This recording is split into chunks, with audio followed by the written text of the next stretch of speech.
മിശിഹായിൽ പ്രിയമുള്ള സഹോദരങ്ങളെ, ഏറ്റവും സ്നേഹത്തോടെ നിങ്ങൾക്ക് ഒരു പ്രതീക്ഷയുടെ ദിനം ഞാൻ നേരുകയാണ്. നമുക്ക് ദൈവം ഒത്തിരി ദാനങ്ങളും കൃപകളും നൽകുന്നുണ്ട്. നമുക്ക് നൽകുന്ന ഏറ്റവും വലിയൊരു ദാനമെന്ന് പറയുന്നത് പ്രതീക്ഷയാണ്. പ്രതീക്ഷയില്ലാതെ ജീവിക്കുന്ന അനവധി ആളുകൾ ഈ ലോകത്തിലുണ്ട്.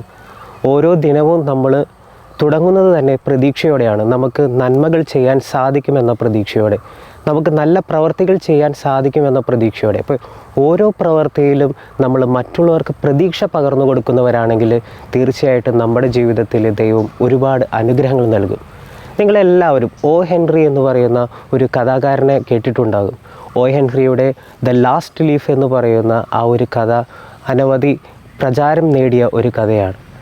അതിൽ അദ്ദേഹം, ആ ഒരു ചിത്രകാരൻ, ഒരു പെൺകുട്ടിക്ക് പ്രതീക്ഷ പകർന്നു കൊടുക്കുന്ന ഒരു ചിത്രം വരയ്ക്കുന്നുണ്ട്, ഒരു ഇലയുടെ ചിത്രം.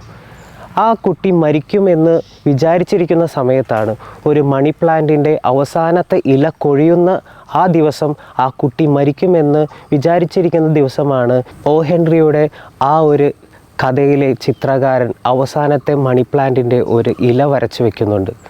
ആ ഇല കണ്ട് എഴുന്നേൽക്കുന്ന ആ കുട്ടിക്ക് പ്രതീക്ഷയുടെ ഒരു ദിനം കൊടുത്തുകൊണ്ടാണ് ആ ഒരു ചിത്രകാരൻ അവിടെ നിൽക്കുക.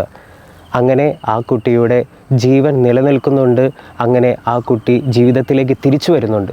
അപ്പോൾ ഓരോ ദിവസവും നമ്മൾ മറ്റുള്ളവരുടെ ജീവിതത്തിൽ പ്രതീക്ഷ പകർന്നു കൊടുക്കുവാനായിട്ട് സാധിക്കുന്നവരായിരിക്കണം.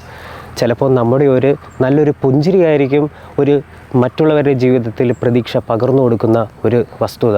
നമ്മുടെ ജീവിതത്തിലെ നന്മയായിരിക്കും മറ്റുള്ളവർക്ക് പ്രതീക്ഷ പകർന്നു കൊടുക്കുക. അപ്പോൾ ഓരോ ദിനവും നമ്മൾ മറ്റുള്ളവർക്ക് പ്രതീക്ഷ പകർന്നു കൊടുക്കുമ്പോൾ തീർച്ചയായിട്ടും ദൈവത്തിൻ്റെ കൃപ നമുക്കും അവരുടെ ജീവിതത്തിലും ഒരുപാട് ലഭിക്കും.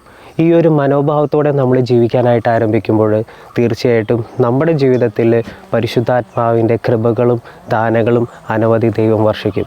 ഈ ഒരു ചിന്തയോടെ നമുക്ക് ഈ ഒരു ദിനം ആരംഭിക്കാം. ദൈവം നമ്മളെല്ലാവരെയും സമൃദ്ധമായിട്ട് അനുഗ്രഹിക്കട്ടെ. നന്ദി.